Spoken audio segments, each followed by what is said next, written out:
Haay barattoota akkam jirtu nagaa keessanii keessattuu barattoonni Entrance-f qormaatamuudhaaf deemaa jirtan viidiyoo kana dirqama ilaaluu qabdan. Viidiyoo kana kan isiniif share godhaa jiru experience ofii kiyyaa keessa darbe yookiin ammoo experience yeroo ofii kiyyaa qormaatamaa turetti Entrance haala kamiin akkamitti qo'ataa ture, haala kamiin qo'adhe akkasuma ammoo sagantaa akkamii akka fayyadamaa ture share isiniif godha. Hundi keessanuu hanga xumuraatti na wajjin tura. Akkasuma ammoo viidiyoo kana share godha. Akkasuma ammoo hiriyoota keessan kan sa'aatii kana qormaataaf qophaa'aa jiraniif share godha. Dhugaa dubbatuudhaaf viidiyoo kana asin dura yaadee isin beekuun dalaga jedhee viidiyoo kana garuu wantoota yeroo san keessa darbe yeroo yaadadhu akkasuma ammoo wantoota akkamii sagantaa akkamii akka fayyadamaa ture yeroo yaadadhee jedhu maaliif sharing gooneef barattoonni hedduun cinqaa keessa akka jiranii beekasa kanatti haaluma yerooti dhugaa dubbatuudhaaf baay'ee nama cinqaa akkasuma ammoo ni dhiphatanii ni yaaddanii waa'ee qormaataa yeroo yaaddan jechaadha keessattuu yeroo itti dhiyaattan. Amma garuu naannoo ji'a lamaa ni qabda warri bara 2018 qormaatamuudhaaf deemaa jirtan naannoo ji'a lamaa ni qabda waan ta'eef ani ji'a tokko keessatti sagantaa wayii fayyadamee baay'ee na fayyadee jira sagantaan sun. Kanaaf sagantaa san maaliif share isiniif hin goone waan jedhutu yaadni dhufee saniif viidiyoo kan isiniif dalagaa jira. Kanaaf hundi keessanuu hiriyoota keessaniif share godha akkasuma like subscribe godhuun irraanfatina. Wantoota hedduu kan nuti saa kanatti godhuu qabnutu jira jechaadha. Inni tokkoffaan tasgabbiidha. Tasgabbaa'uu qabna. Baay'ee nama cinqaa akkasuma yeroo waa'ee qormaataa yaaddan maatiin wantoota akkamii nurraa eegan yeroo yaadnu kana baay'ee cinqabna jechaadha. Qabxiin keenya wayii jala gabbu'ee kufuu danda'a. Wantoota jedhan kanneen hedduun isaanii saa kanatti amma qormaata qo'annaa dhiisanii barattoonni waa'ee kanaa qofa yaadan hedduutu jira jechaadha. Maaliif inni sun wantoota kamirraa kan ka'edha. Sagantaa baafatuu dhabu akkasuma ammoo tooppikiiwwan cover godhuu dhabu kanneen irraa kan ka'edha jechaadha. Kanaaf isa kana tokkoffaarratti maal godhuu qabdanii tasgabbooytanii ni danda'a qormaata kana darbuu ni danda'a qabxii gaarii ni galmeessa yaada jedhu of keessatti uumuu qabdanii jechaadha. Inni lammaffaan qo'annaadhaaf qophaa'uu qabna. Barattoonni jalqabdanii jirtanis kan hin jalqabnes amma sa'aatii kanatti wanti isin gootan qo'annaan isin qo'attan baay'ee murteessaadha jechaadha. Qabxii keessa murteessuu irratti baay'ee murteessaadha. Barattoonni hedduun jalqaba irratti qo'ataa dhufanii gara xumuraa kana yeroo gahan barattoonni qormaata san expect godhan jechaadha. Bakka nagahaa kana booda seeraan qo'adhee jira qabxii gaarii galmeessuu ni danda'a jedhanii barattoonni yaadan waan jiraniif inni sun sirrii miti. Sa'aatii kanatti maal godhuu qabdanii seeraan sa'aatii qabdan sacrifice gootanii seeraan qo'atuu qabdanii jechaadha. Inumaayyuu maal godhuu qabdan hanga duraan qo'ataa turtan caala amma saa kanatti qo'atuu qabdanii jechaadha. Kanaaf maal godhuu qabdan amma saa kanatti bakka mijataa barbaaduu qabdan. Kanachaan qaaqa garaagaraa irraa fagaatuu qabdanii akkasuma ammoo wantoota namni haasa'u irraallee of eeguu qabda. Keessattuu barattoonni hedduun isaanii tooppikiiwwan kanneen cover godhee jira, hundayyuu xumuree jira, hagan irra deebi'ee jira. Wantoonni jedhan kunniin baay'ee negatively affect waan isin godhaniif kanaafuu wantoota kanneen nama wajjin haasa'uu dhiisuu qabdanii jechaadha. Yoo haasa'itanis wantoota positive ta'an namatti haasa'aa malee wantoota negative namatti haasa'uu hin qabdanii jechaadha. Barattoonni hedduun isaanii maaliif akka ta'e hin beeku wantoota kana godhuu baay'ee jaalatan. Kanachaan ani xumuree jira son xumuriin yuunitii tokko fa'aa dubbisanii ani xumuree jira hundi isaatu xumuree jira qophaa'ee jira jedhanii cinquudhaaf barattoonni yaadanii jiran jechaadha. Kanaafuu isin amma isaa kanatti tasgabbooytanii namoota akkasiitanii irraa fagaatuu qabdan akka danda'ameen bakka mijataa argatuu qabdanii jechaadha inni tokkoffaan. Akkasuma ammoo yeroo qo'annaaf kaatan yeroo kamiyyuu qulqullina keessan eeggatuun dirqama keessan. Maaliif seeta wantoota kana ani ofii kiyya teessi godhee waan argeef yeroo ofii kiyya qo'ataa turetti sa'aatii qulqullinni kee seeraan eeggadhee qophaa'ee bakka itti qo'annaa kana sadii eriyaa isa jennuun kana jechaadha.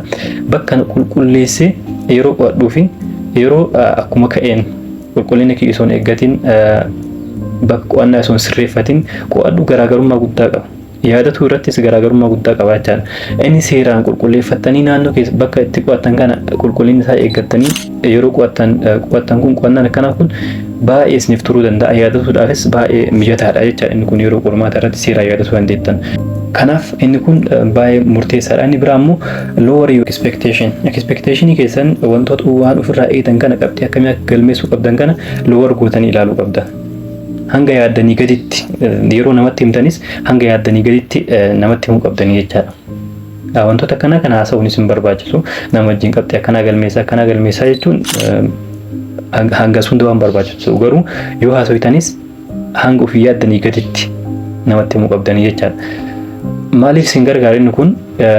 Fakkeenyaaf qabxii wayii yeroo gadi buufsanii hagana ni galmeessa jettanii yeroo loowar gootanis guutumaan guututti gadi hir'isaa jechuu keessoo hin ta'in, fakkeenyaaf akka biyyattii tokkoffaa qabxii guddaa galmeessee akka biyyattiitti akka Itoophiyaatti tokkoffaa baay'isee jedhu kana expect godhu osoo dhiiftanii bareedaadha. Yaada kiyya kun isin akkuma yaada keessanii deemaa, garuu yoo isin fayyadanii fudhattanii ani yeroo kiyyatti akkam godhaa ture seetan tokkoffaa qabxii olaanaa galmeessuu waan jedhamu kana keessaa wanti ayyaala tokko yoo jiraate 500 ol galmeessuudha. Barattoonni hedduun isaanii 500 ol taruudha waan ta'eef qabxii guddaa kan jedhamu. Kanaaf akka biyyattii tokkoffaa ta'aa osoo hin ta'in wanta ani yaadamaa inni 500 ol galmeessuu qaba waan jedhamu kanaadha. Kanaafuu akkuma yaadatti 500 ol galmeessee jira jechaadha.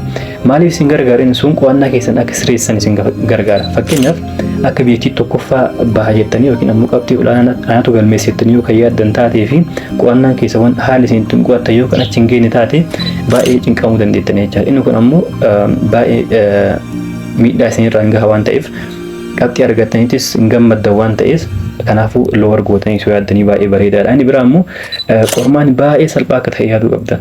Isa kana yeroo isin jedhu dhufee kiyyaa jalqaba irratti qormaan baay'ee ulfaataa natti fakkaata ture.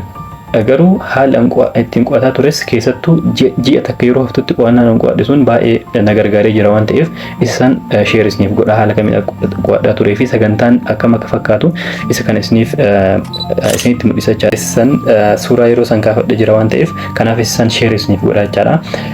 Wanti isinirraa eegame yoo jiraate maa inni seeraan qo'atu qofa. Qo'annaa keessan sirreessuudhaaf malee qormaani baay'ee salphaadha. Anam haala ittiin qo'ataa turee fi yeroo qormaata haala ittiin yaadaa turee fi yeroo qormaata bira gahee argu baay'ee garagar natti ta'e. Baay'ee salphaa ta'e natti mul'ate jechaadha. Maaliif inni sun sagantaan ani dhumarratti baafadhee ture. Dhugaa dubbatuudhaaf jalqaba irratti hagas hunda qo'ataan turre. Akka barattoota kaaniin sa'aatii hunda sacrifice godhee qo'ataan turre. Keessattuu hirribatu na cinqaa ture. Wanti challenge natti ta'e yoo jiraate ani hirriba ture. Sa'aatii qo'ataa ture jalqaba irratti jechaadha. Mana barnootaatis hanga sa'a 10 yeroo gari ammoo 10 walakkaa yeroo turree gallutu jira. Ganamarraa kaafne jechaadha. Sa'a 2 kaafne sa'a 10 fa'a yeroo turree gallutu jira jechaadha. Koomaniin hanga sa'a 9 walakkaati qo'annaa jedhanii achi walitti dabalanii hanga sa'a 10 walakkaa yeroo godhanii achi gallu baay'ee dadhabee jira waan ta'eef qo'annaan baay'ee natti mijeessaa sanitti rafee ka'uudha wanti ani godhu yoo jiraate rafee ka'ee san booda ammoo gara qo'annaatti seenaa jechaadha. Erga qo'adhee sammas erga xiqqoo qo'adhee booda dadhabbiin guyyaa sanatti deebite sa'a 5 hanga sa'a 5 qo'atuu hin danda'u. Dhugaa dubbatuudhaaf hanga sa'a 4 walakkaa sa'a 3 yoo eege baay'ee qo'adhee jira jedhee yaadaa ture sa'a sanitti. Sa'a 3 irraa kaasee hanga sa'a 10 fa'aa rafa hanga sa'a 11 wagga namaatti jechaadha. Yeroo gari hanga sa'a 1tti kan rafaa turetu jira. Inni sun sirriidhaaf osoo hin ta'in garuu qo'annaan kiyya sirrii akkan turre isinitti himuu barbaadeeti. Garuu amma maal godhee jiini takka yeroo haftu sagantaa konistaanti ta'e wanti fedhe yoo kan namoota taate sagantaa kana hin dhiisu jedhee kan yaadu wayii barreeffama garaagaraatti sirratti barreessee ture yeroo sheerisni godhanii ilaaltanii isa akkasiisan baasee ture jechaadha. Isa kan yeroo baasu inni kun baay'ee na jijjiirame haala qo'annaa kiyyaa akkasuma immoo waa'ee qormaata haala akkamiitiin akka yaaduu qabu kana baay'ee na jijjiire jechaadha. Kanaaf isa kana tokkoffaa isa kana sirreessuu qabdanii jechaadha. Qormaan akka salphaa ta'e yaaduu qabdanii. Inni biraa immoo haga dandeettaniin tooppikiiwwan kafar godhu yaada. Tooppikii dandeettaniin kafar godhuu qabdanii jechaadha. Tooppikii kafar yoo kan gootan taate qormaanni baay'ee salphaa akka ta'e yeroo bira geettanii ilaaltanii. Ani yeroo kiyyatti yeroo ofii kiyyafattanamutti qormaatamutti jechaadha. Xumurre dhugaa dubbatuudhaaf qo'annaan xumurre keessattuu yuunitiiwwan xumuraa isoo kafariin godhin kan dhaqetu jira jechaadha. Sabjektiiwwan hedduu isaa. Garuu inni sun qormaata yeroo gahee wantoota baay'ee kafar godhee pooshinii baay'ee kafar godhee jira waan ta'eef tanaaf isaan ittuma yaadetumaan kan deebisatu jira jechaadha. Tooppikiiwwan baay'ee isaa. Ni jira wantoonni akkasii sunniin kan itti yaaddanii yookiin ammoo gasiingi meetod isaan jedhamutu jira. Yeroo biraa sheerisniif godhuu barbaadan haala kamiin qormaata akka gas godhuu qabdan tilmaamuu akka qabdan seeraan kan na fayyadantu jira jechaadha. Isaan sanniin yeroo itti aanutti viidiyoo itti aanu irratti isiniif dalagaa kan barbaadan taate koomantii jalnaaf keettanii jechaadha nuuf dalageettanii baay'ee na gargaaree jira dhugaa dubbatuudhaaf. Inni tooppikiiwwan kavariin godhan irratti keessattuu tilmaamuun dirqama keessanii waan ta'eef kanaafuu tilmaamni sun tilmaama sirrii yookiin ammoo itti dhiyaatu approximate akka ta'u godhuudhaaf meetiidiiwwan muraasatu jira. Sansanniin yeroo itti aanuusniif dalagaa viidiyoon akka isinitti dheeratu hin barbaadu waan ta'eef kanaaf isaan kavar godhuu qabdanii jecha. Inni biraa ammoo kan seeraan na fayyadu yoo jiraate artificial intelligence chat GPT keessattuu dhugaa dubbatuudhaaf. Isa chat GPT'n yeroo ammaa kanatti negatively affect isin godhuu danda'a. Garuu ammoo maa seetan inni kun baay'ee isin gargaara. Isin karaa sirriidha yoo ka fayyadamtan taate baay'ee isin gargaara jecha. Keessattuu barsoota wajjin communicationii hanga hunda isin qaban yeroo baay'ee gaafii yoo na dhibees ofii kiyya irra gahuudhaaf yaalaa yookiin ammoo hiriyoota wajjin discuss godhaa jechaadha. Karaa onlaayiniitiin gaafatu wantoota keessanii yoo kan na rakkisu taate. Garuu isa kana yeroo entrance-dhaaf qophaa'aa irratti barsiisotas ni gaafadha yoo humna ol kanatti ta'u taate tooppikiin sun garuu ammoo kana gargaaraa ture chat GPT dha jechaadha. Chat GPT'n sirrimatti anumaayyoo kariyaa kiyyaatti wajjin haasaa ture gara xumuraaf irratti baay'ee discuss wajjin godhaa ture chat GPT wajjin. Keessattuu tooppikiiwwan kavarin godhin kanneen maal godhee screenshot godhee yookiin ammoo PDF ergee fi yuunitii kan tooppikii isaa kenneef jechaadha. Yuunitii kana seeraan naaf ibsi naaf hin galle wantoota jedhamu kanneen wantoota na dhiba hunda gaafataa ture jechaadha. Akkasuma short notice yoo kan barbaadan taate short notice isinii kennuu danda'a jechaadha. Chat GPT'n garuu limited kan ta'edha waan ta'eef qormaata akkana qophaa'aa jira, qormaata entrance-dhaaf qophaa'aa jira kan Itoophiyaa jettanii seeraan himtanii fi tooppikiiwwan sanneeniin haala kamiin akka qo'atuu qabu yookiin ammoo haala kamiin yuunitii kan akkamitti akka kavar godhuu qabu keessattuu tooppikiiwwan ijoo ta'an kanneen seeraan naaf ibsi jettanii yoo kan itti kennitan taate seeraan isiniif ibsaa jechaadha. Qormaata isiniif baasuu danda'a. Qormaata isinaa kenni jettanii yookaan gaafatan taate seeraan isiniif kennaa jechaadha. Kanaafuu inni kun baay'ee na gargaaree jira waan ta'eef isa kana yoo fayyadamtan baay'ee gaariidha jedhee yaada. Wantoota isin dhibe garuu yookaan hunda baay'ee isin rakkisu taate chat GPT'nis yookaan isiniif hin galin taate karaa teelegiraamaatiin teelegiraam koomentii jalsiniif kaa'aa akkasuma diskiripshinii jalsiniif kaa'aa jooyin gootanii achirratti na gaafatu dandeettanii jecha guruppii jira waan ta'eef chaanala keessaan yeroo koomentii gootan gara guruppiitti isin galchaa guruppii keessa seentanii na gaafatu dandeettan jechaadha. Haga danda'een isin gargaaruu yaala.